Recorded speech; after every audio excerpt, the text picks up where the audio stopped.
I don't know what standards you may have as a complete entertainer, but Gene Kelly certainly lives up to all of them. He is one of the most acclaimed performers of our times ever to appear on screen. He's won an Oscar, an Emmy, and his additional credits include choreographer, producer, and director. It's a great kick to have him here tonight. Would you welcome Mr. Gene Kelly?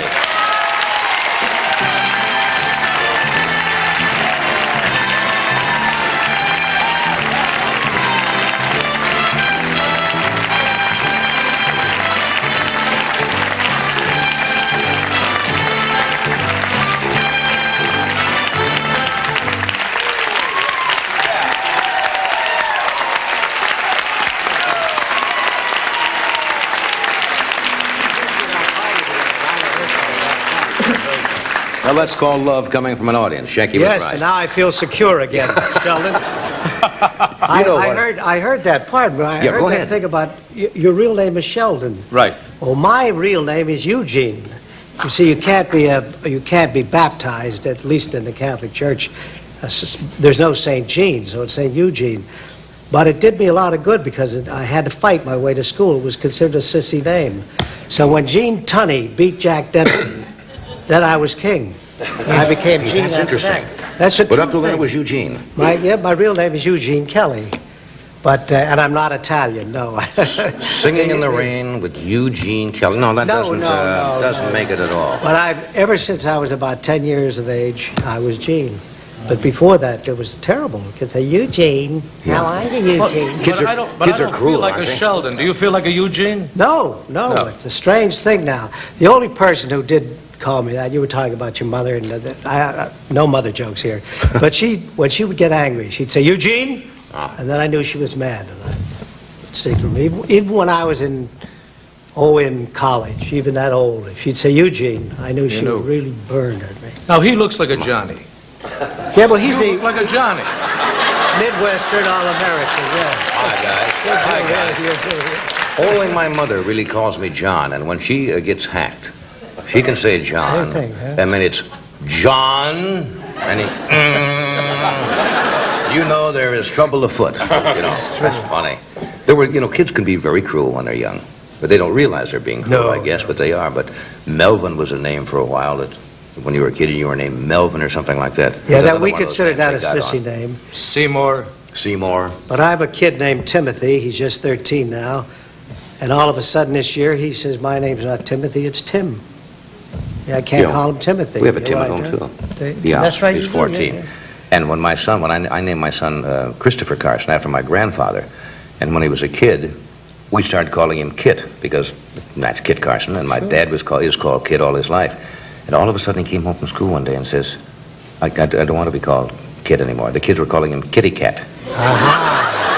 Now, That's Kit, masculine, frontier scout, Kit, and all of a sudden they're saying Kitty Cat, so now he's Chris, and that was it. Great to see you. It's good to be here, and it's a funny thing that happens. The reason I'm here is because I just finished a picture with Fred Astaire, and I had to direct Fred Astaire, which is not very hard to do, and put on some singing and dancing for him. And the picture's called That's Entertainment Too. So, well,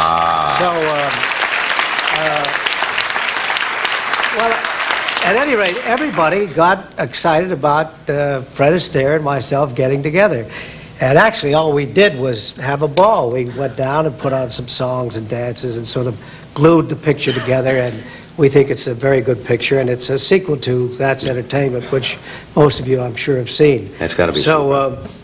But anyway, we're in the news now. Here's Fred, here's Gene. Fred was here last week. Yes, he told me. I just saw him yesterday. I suppose you and both Fred get tired of the inevitable comparisons. They say Fred Astaire, Gene Kelly. And actually, you were two different styles, really. Yeah, that's true.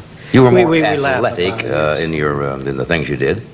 We laugh about that because we often read articles that say their styles are similar, or did one copy the other, and we used to resent it the first couple of years, and then when we worked together and we had to play Alphonse and Gaston, we'd say, could you do this 8-bar, could you do this 8, because we did have different styles, and we formed a friendship, and for the last 30 years we've been I dear know. friends. Let me ask you something else that I was thinking of. We were talking about the kids' names, like Melvin and Eugene.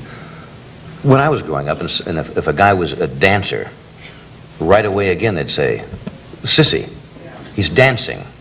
Well, my mother tried to send my two brothers and myself to dancing school, and it was no go because we had to find our way back home.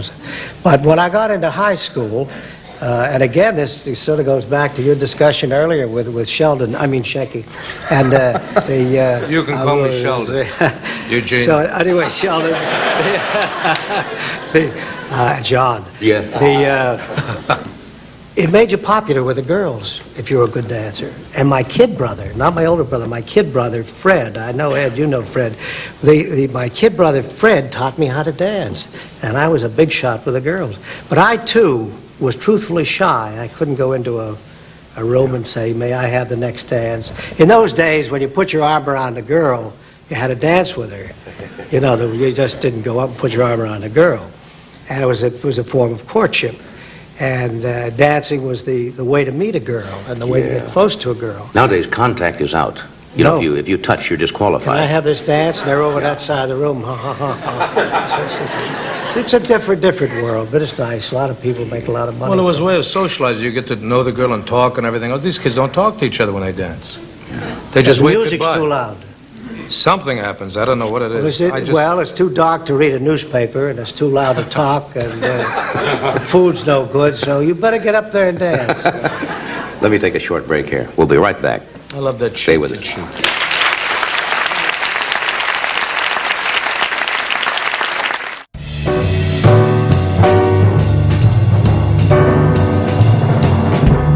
Boom, bam, boom, boom, bam, boom, boom, bam, boom, bam, boom, bam. We're talking with Gene Kelly and Sheldon Shecky Green. Stockard Channing and Ronnie Graham will join us. How many, we were talking to Fred about the way he prepared to do dance numbers and motion pictures, and the rehearsals he went through. It's a very arduous, physical, exhausting type of work to do. What's the largest amount of times you had to go, say for motion pictures, to rehearse a...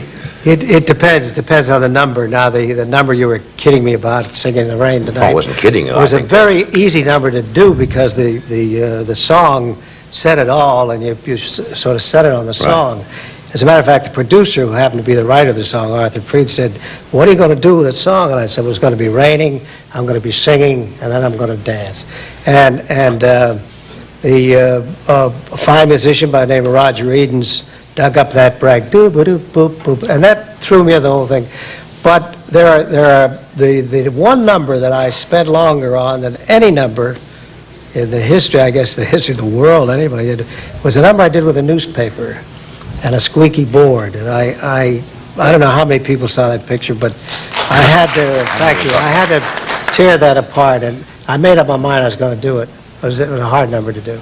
Did you ever fall, I mean, in front of an audience when you're... I fell once in front of an audience in an actual performance at the LaSalle Hotel in Chicago in 1933, and I broke my arm. And Did you fall or duck in Chicago? and I got up and I took a bow and I walked off.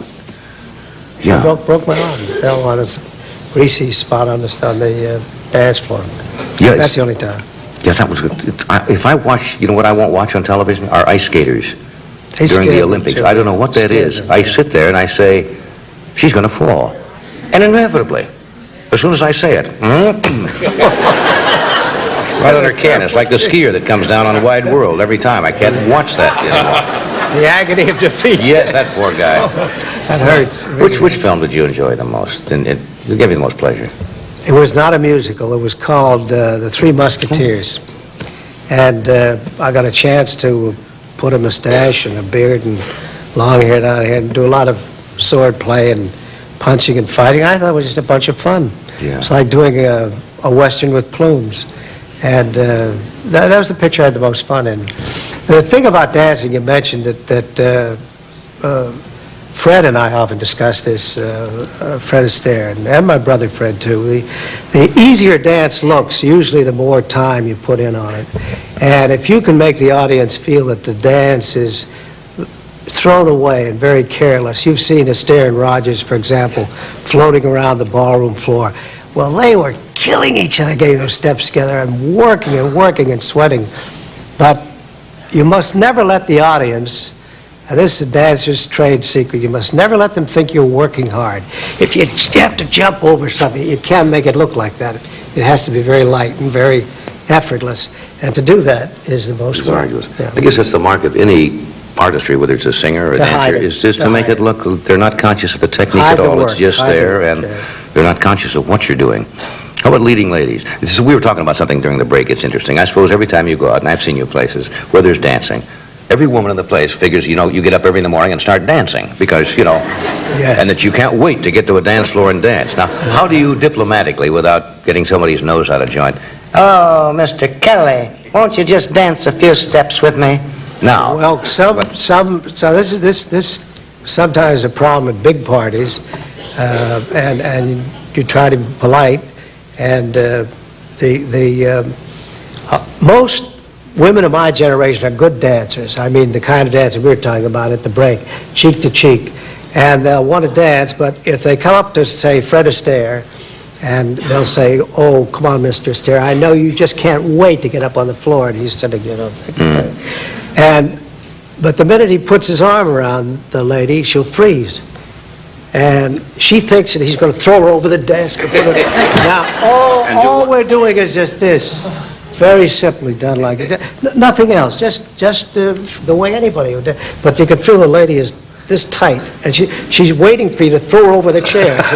And she's, why don't you do that sometime? That'll probably put a stop to that very quickly. Just give her a shot over the bar, and that's it. Yeah, but that is true.